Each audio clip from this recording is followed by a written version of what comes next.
देखिए, जो भी पार्टी छोड़ के जाता है उसको भारतीय जनता पार्टी एक लाइन देती है और भारतीय जनता पार्टी की लाइन वो बोलते हैं। जाहिर सी बात है, कोई ये नहीं कहेगा कि बहुत अच्छी पार्टी थी, सब कुछ बहुत अच्छा था, हम ही गंदे आदमी हैं इसलिए हम छोड़ के जा रहे, कोई ये नहीं कहेगा। हर कोई ये कहेगा इनमें दोष है, मैं बहुत अच्छा हूँ इसलिए मैं जा रहा हूँ।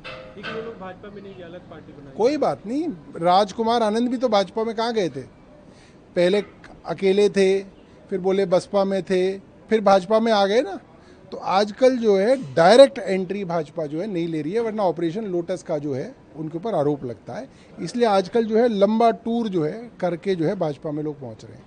देखिए, पिछले 11 साल में 80 से ज़्यादा बार प्रधानमंत्री जी खुद जाते थे विदेशों में, विदेश मंत्री तक को नहीं जाने देते थे।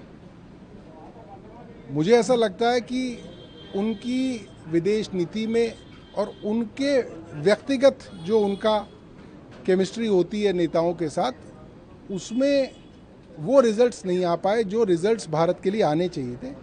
इसलिए अब अन्य पार्टियों के और सांसदों को भेजा जा रहा है कि हो सकता है उससे जो है विदेशों में समन्वय जो है बेहतर हो सके।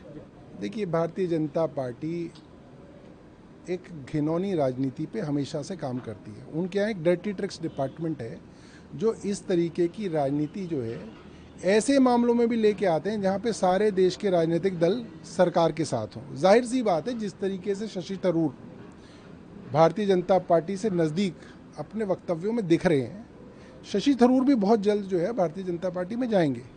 मगर जब तक वो कांग्रेस में रहेंगे तब तक वो कांग्रेस को खूब जो है ज्ञान देंगे।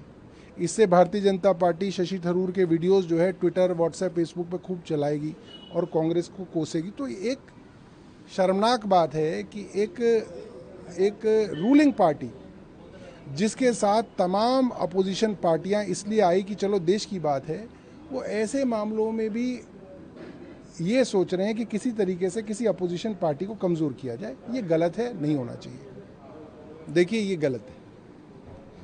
फौज के नेतृत्व में 100 किलोमीटर तक हमने हमला किया, प्रधानमंत्री जी के नेतृत्व में हमने सीज फायर किया। ये बात बिल्कुल क्लियर होनी चाहिए।